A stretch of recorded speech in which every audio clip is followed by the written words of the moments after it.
हाँ, तो बच्चों कैसे हैं? तो हम इस वीडियो में डिस्कस करने जा रहे हैं CBSE class 10th and 12th 2023 जिन्होंने एग्ज़ाम दिया है और उनका क्वेरी है, कुछ क्वेश्चंस है, उसके बारे में हम डिस्कस करेंगे जो हमने सीबीएसई के थ्रू डिस्कस किया है। जो काउंसलिंग जो सीबीएसई कर रही है आपका 13 मई से लेकर 27 मई तक, तो उनसे हमने डिस्कस किया है।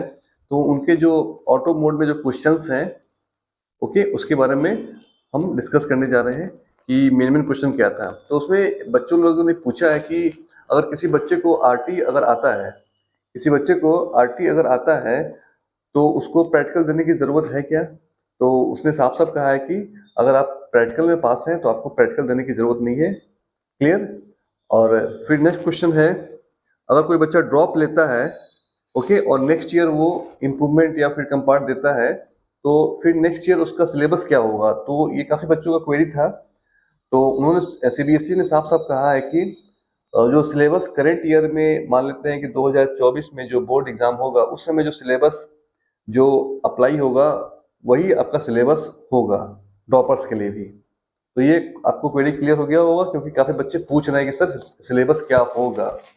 सिलेबस उस समय का जो होगा वही आपका सिलेबस होगा। थर्ड क्वेश्चन है, क्या क्लास 10th एंड 12th में जो बच्चे पास कर गए हैं क्या वो इम्प्रूवमेंट दे सकते हैं? तो बिल्कुल, जो मैंने ऑलरेडी बता रखा है, तो उन्होंने भी कहा है, सीबीएसई वाले ने भी कहा है कि क्लास 10th वाले 2 सब्जेक्ट्स में अपीयर हो सकते हैं इम्प्रूवमेंट के लिए, और क्लास 12th वाले एक सब्जेक्ट में अपीयर हो सकते हैं जुलाई और अगस्त में जो एग्जाम होगा उसमें। ओके, करेंट ईयर में। नेक्स्ट क्वेश्चन पूछा उन्होंने, कंपार्टमेंट आप कितनी बार दे सकते हैं? तो ये काफी भी अच्छा क्वेश्चन है, बट हमने ऑलरेडी बना रखा है कि 3 बार आप दे सकते हैं कंपार्टमेंट। तो इसमें इन्होंने कहा है कि अगर कोई बच्चा और कोई स्टूडेंट मान लेते हैं 2023 में बोर्ड एग्जाम दिया, उसको कंपार्ट लग गया, तो वो इमीडिएटली जुलाई मतलब सेम ईयर जुलाई अगस्त में जो एग्जाम होगा कंपार्ट का वो दे सकता है, पहला चांस। फिर उसके बाद सेकेंड चांस उसको नेक्स्ट ईयर यानी जो बोर्ड एग्जाम होगा, एनुअल बोर्ड एग्जाम होगा, उसके साथ वो एग्जाम देगा। क्लियर? Second chance.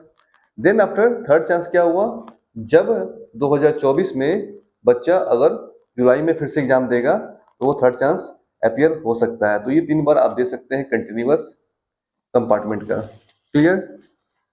अब एक क्वेरी है कि इम्प्रूवमेंट के साथ साथ क्या आप सॉरी कंपार्टमेंट के साथ क्या आप इम्प्रूवमेंट दे सकते हैं? तो उन्होंने कहा है कि नहीं, आपको पहले कंपार्ट निकालना पड़ेगा तब आप इम्प्रूवमेंट दे सकते हैं। क्लियर? तो इसमें डाउट नहीं होना चाहिए। ओके, अब बात आती है कि कैसे मार्क्स बढ़ाया जा सके। तो उन्होंने कहा है कि वेरिफिकेशन विंडो खुल चुका है, आप ऑनलाइन अप्लाई कर सकते हैं। फिर उसका scan photocopy evaluated answer book मंगा सकते हैं, फिर आप रीचेकिंग के लिए अप्लाई कर सकते हैं। ये उन्होंने प्रोसेस बताया है। इससे इम्प्रूव भी हो सकता है, डिक्रीज भी हो सकता है।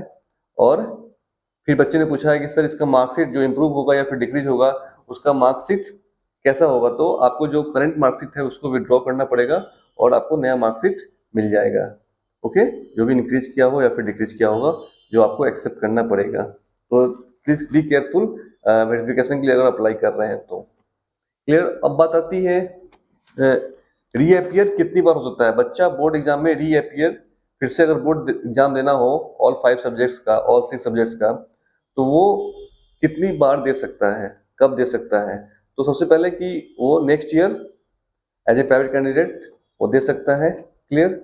और रेगुलर कैंडिडेट भी वो फिर से 11th-12th कर सकता है और फिर से वो बोर्ड एग्जाम दे सकता है। तो ये था सीबीएसई जो काउंसलिंग करा रही है उनका automated answer question and answer का जो रिजल्ट था मैंने आपसे डिस्कस कर लिया है। तो ओके, तो अगर कोई भी किन्हीं बच्चों को डाउट हो तो प्लीज कमेंट कीजिएगा, और जो नए हैं तो प्लीज सब्सक्राइब कर दीजिएगा और नोटिफिकेशन में बटन दबा दीजिएगा ताकि आपको ऐसे ही अपडेट मिलता रहे फ्रेंड। ओके, और कोई क्वेरी है तो फिर हम डिस्कस करेंगे। ओके, मिलते हैं अगले वीडियो में। Good luck, bye bye.